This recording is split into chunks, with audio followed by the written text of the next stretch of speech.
É um tema tão atual, saúde mental.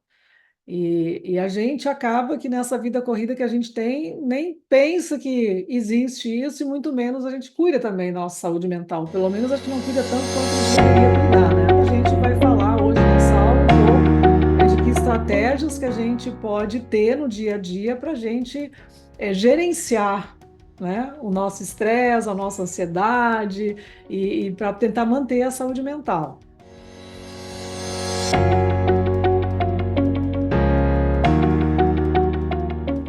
Eu fiquei pensando mais em nós, né, mulheres, porque nós temos, não que os homens não tenham, mas nós temos uma demanda.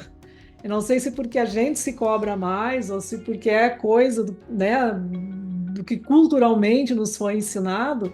Nós temos uma demanda, né? Tem que cuidar da gente, do marido, do filho, do gato, cachorro, periquito, papagaio, do trabalho, e ainda tem que estar linda, magra, ser bem-sucedida profissionalmente.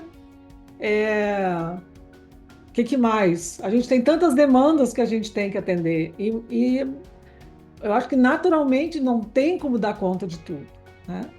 E quando a gente pensa nas mídias, no que a gente vê, tanto em Instagram, né, ou YouTube, ou Facebook, talvez o Instagram é um pouco pior nisso, pode dar a impressão que a saúde mental é você não ter estresse, não sentir ansiedade, não sentir medo, tá sempre feliz, sempre de bem com a vida, só fazer o que gosta, né? É, só tá assim, alto astral o tempo inteiro.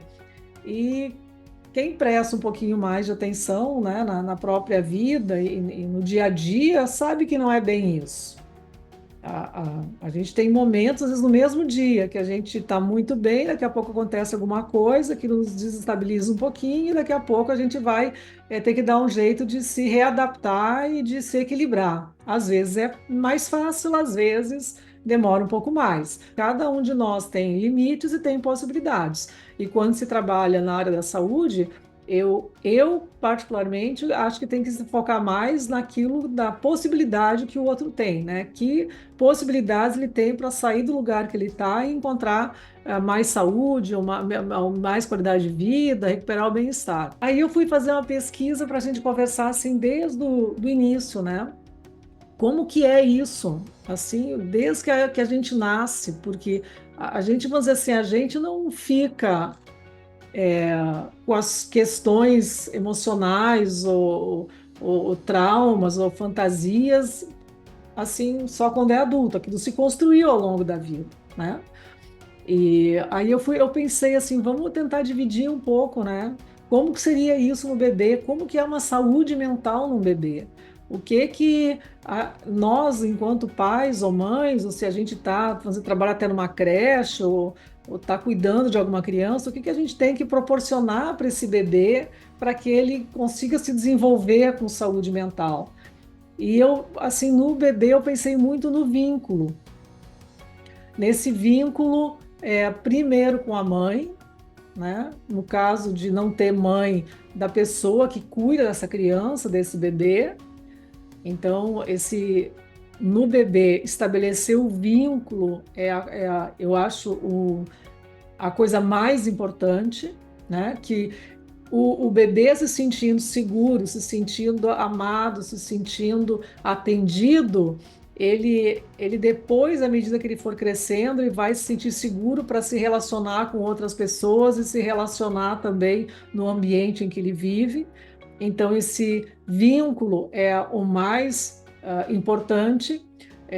Se alguém gosta de ler, tem o Donald Winnicott, que fala muito dessa questão do vínculo em bebês, em crianças, que ele fala, um bebê sozinho não existe, porque o bebê, no início, ele está muito colado com a mãe, e depois ele aprende aos poucos se separar da mãe, e daí entra muitas vezes o pai, depois os avós, irmãos, assim, ele vai aos poucos se desprendendo, mas o primeiro vínculo que ele estabelece é com a mãe. E é importante também da gente sempre pensar, né, quando a gente atende, seja uma criança ou um adulto, que essa nossa estrutura por exemplo, inconsciente, né, que se estruturou, que se construiu ao longo da nossa vida, ela aconteceu bem nessa fase, de 0 a 2 anos. É ali, antes da gente conseguir falar direito, antes da gente conseguir entender o que está acontecendo à nossa volta, que se estruturou tudo isso. Então, o bebê é o início dessa construção desse sujeito. E por que que isso é importante? Porque, por exemplo, quando se trabalha na aromaterapia, por exemplo, a gente vai inalar um óleo essencial e a gente sempre fala, esse óleo vai acessar a memória olfativa ligada a esse aroma. Essa memória normalmente se construiu nessa fase. Aí quando vai para cresce um pouquinho, né, que é uma criança, é, se ela tem esse vínculo já bem estabelecido, ela vai, então, já estar interagindo, com outras pessoas, né? Então, geralmente sai, por exemplo, da casa do pai, mãe, irmãos, aí frequenta a casa de tios, de primos, né, de avós, e depois vai para a escolinha, vai para a creche. Tem crianças que já muito cedo entram na creche, mas tem uma caminhadinha que eles vão fazendo, né? E essa criança, quando ela não está bem, assim, emocionalmente, ela começa muitas vezes a apresentar comportamentos agressivos ou dificuldades de aprendizagem na creche, na escola, e daí temos que pesquisar como, que expectativas que essa família tem em relação a essa criança. Porque quando a gente é pequeno, os nossos heróis, ou as pessoas que a gente mais ama, são o pai e a mãe, né? Quando é uma coisa de um desenvolvimento saudável. E todos nós, quando temos filhos, nós criamos expectativas, nós temos assim sonhos e fantasias em relação aos filhos que a gente tem.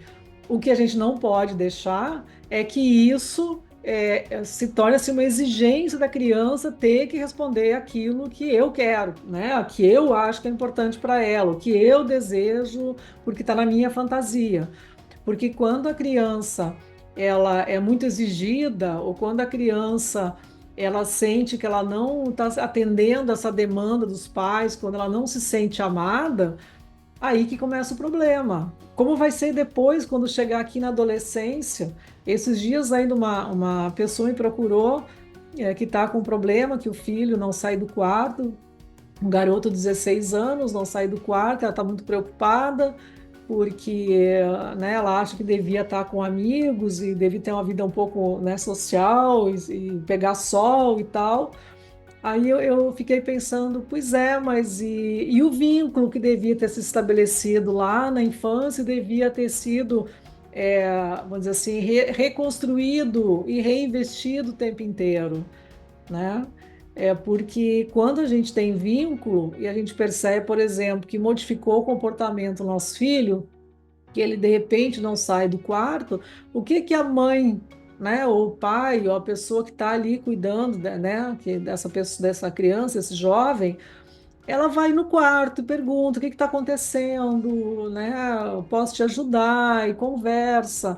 Pode ser que na primeira vez que faça isso, o adolescente não se abra, porque também tem uma explosão de coisas dentro dele, né? Ele não é mais criança, ele não é adulto, ele tem que, né? O corpo está passando por mudanças, ele não sabe muito bem como lidar com tudo isso, porque é tudo muito rápido, é tudo muito novo, mas assim, de insistir nisso, de entrar mais vezes nesse quarto, bater na porta antes de entrar também, não já entrar invadindo, porque é importante para esse adolescente também ter o espaço dele, né? Afinal, ele vai ter que aprender a quem ele é para depois ele se colocar como um adulto.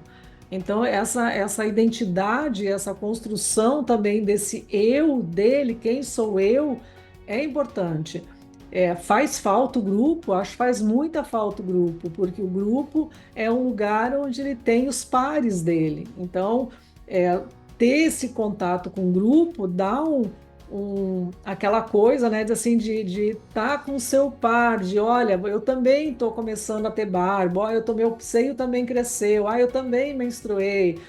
Então, assim, essas coisas são importantes. Mas hoje em dia também tem muitas muitos adolescentes que têm tudo isso no computador ou no celular dentro do quarto, né? A pandemia talvez atrapalhou um pouco nisso, porque naquela época era meio que natural, né, da pessoa ficar no quarto. A gente acho que nem queria que saísse, a gente ficou meio assustado com isso, né? E quando a gente ama, quando a gente respeita, quando a gente se preocupa em manter esse vínculo, a gente se coloca à disposição para ajudar. Pensa um pouquinho como é que foi para vocês também nessa fase, né? A adolescência não foi uma fase, eu acho, assim, fácil para nenhum de nós.